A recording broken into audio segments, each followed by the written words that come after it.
Hello guys, good morning. For today's video ay mamunlay taan yung atong tugkaran.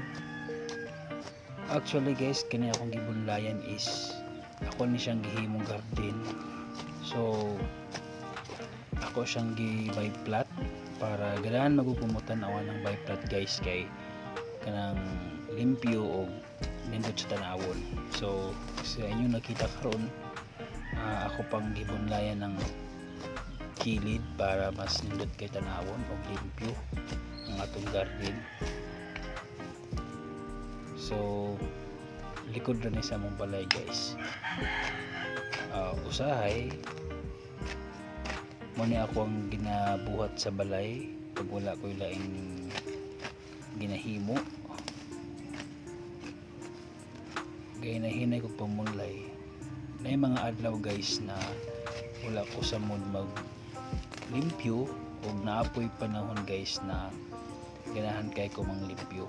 So usahay mo abot gid og hapon, buntag hapon nga ako pagpalimpyo sa balay. So mura gid itaw niya akong kalingaw guys dili sa buha kasi gira ako pamunlayan ng balay.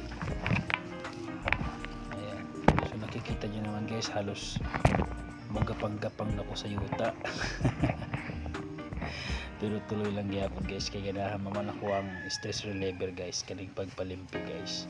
So nasanay na magud ko ni sa una pa panahon na magsige jud ko pamunlayan ng balay kay daghan na kay kog sagbot ani among palibot.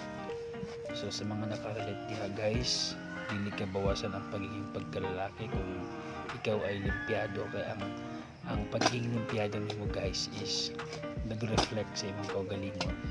Ibig sabihin guys, kung limpyo ka sa inyong balay, limpyo pud ka sa inyong lawas. So mao na nga akong permanente na or mao na akong mindset guys, di ba? So diyan na to makita kung unsa ka kalimpyo sa imong lawas, mao po lang imong kalimpyo sa balay. So mao na nga akong naandan. So good pa gyud sa una guys, katong eskwela pa ko, mao gid yung mga ginabuhat diri sa balay. Mas gugustuhin pa gid nako guys na nara ko sa balay maglimpyo kaysa mag-ani, magtanom o mag-unsa pa diha sa basakan. Kay hate gid ako sa una ang basakan guys. So mao gid na ako ang naandan sa una, magbunlay o maglimpyo aning balay palibot. So pasalamat pud ko guys kay naibawan na mo itong mga natong trabaho. So daghang salamat sa akong mama ug sa akong papa sa una ilang gito do ano maayong binuhatan. Okay, so happy na jud ko na mahuman guys, og wala gyud ako ni siya gi palagpas sa mga sagbot diya nga minturo. Ako jud ang gibang-gibot talaga guys. Og hapit na gyud siya mahuman. So sa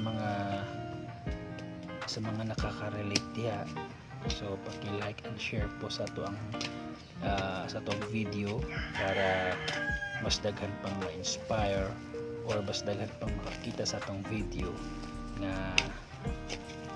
naakaron adlaw. So daghang salamat guys sa inyong mga panonood sa akong video. Don't forget to like and share para mas updated mo sa ako mga video nga i-upload pa sa susunod nga mga adlaw. So daghang kayong salamat guys. Bye bye.